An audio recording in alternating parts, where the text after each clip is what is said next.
জানিয়েছেন ওনার টুইটার দেখেছেন, অভিনন্দন জানিয়েছেন, কাজ করতে চাই বাংলাদেশের সাথে, বাংলাদেশের যে সম্পর্ক ইমপ্রুভ করতে চাই এবং আগামী দিনের দুই দেশের মধ্যে সম্পর্ক আরো শক্তিশালী করতে চাই। জেনারেল কথা এরকম স্পেসিফিক কোনো কিছু নেই।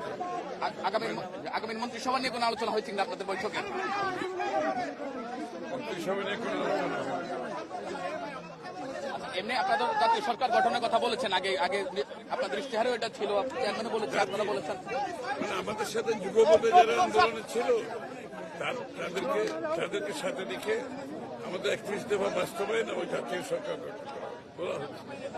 আচ্ছা, এই তো আপনাদের যে গণতান্ত্রিক বিজয় বলা যায়, আপনারা নেতারাও বলেছেন জনতার বিজয়, গণতন্ত্রের বিজয়, দীর্ঘ ফেসিবাদ বিরোধী আন্দোলনের পর আপনাদের লড়াই সংগ্রামের যে প্রত্যাশা সেটা পূরণ হয়েছে। আপনারা যে ফলাফল এখন পর্যন্ত বেসরকারিভাবে পেয়েছেন এটা আপনাদের প্রত্যাশিত ছিল? একটা কথা বুঝতে হবে যে বাংলাদেশের, এই কথাটা আমি প্রতিনিয়ত বলে যাচ্ছি, বাংলাদেশের যে কোনো কঠিন সময়ে, যে কোনো ক্রান্তি লগ্নে বাংলাদেশের মানুষ বারবার বাংলাদেশ জাতীয়তাবাদের দলের উপর আস্থা রেখেছে।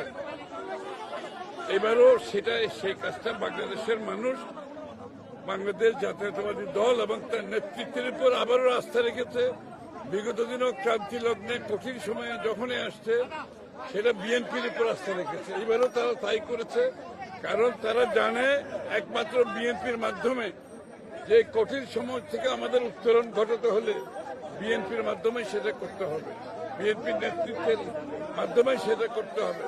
এবং বিএনপির নেতৃত্ব তারেক রহমান সাহেব উনি যে পরিকল্পনার কথা বলেছেন, যে প্ল্যানের কথা বলেছেন, এটা বাংলাদেশের জনগণ এদের উপর আস্থা রেখেছে।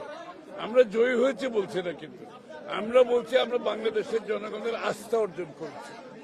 জয়ী হয়েছে একথা বলতে চাই না, বাংলাদেশের জনগণের আস্থা অর্জন করেছি, আস্থাটা রাখতে হবে। এটা অনেক বিশাল কাজ, আপনারা সবাই দোয়া করবেন। একটা বিষয়, সংসদে যারা বিরোধী দল হবে, আমরা দেখি অন্যান্য সময় বিরোধী দল সরকারি দলের বিরুদ্ধে নানান ধরনের কর্মকাণ্ড করে, এইবারে আপনারা বিরোধী দলের আপনার আহ্বান কি থাকবে যারা হবে? রাজনৈতিক শিষ্টাচারের মাধ্যমে যত বেশি রাজনৈতিক শিষ্টাচারের মাধ্যমে আপনি আপনার রাজনৈতিক কর্মকাণ্ড পরিচালনা করবেন, গণতন্ত্র অত শক্তিশালী হবে। এবং আমরা যে গণতন্ত্র, বাংলাদেশের মানুষের রাজনৈতিক, সাংবিধানিক, গণতান্ত্রিক অধিকারের কথা বলছি, সেটা রাজনৈতিক শিষ্টাচার অত্যন্ত গুরুত্বপূর্ণ। সেটার ক্ষেত্রে সেটা সংসদের ভিতরে হোক আর বাইরে হোক। প্রতিবেশী দেশ সহ অন্যান্য দেশের সঙ্গে বিএনপির আগামী সম্পর্কটা কেমন হবে? এটা বিগত দিনে সবসময় ছিল বিএনপির।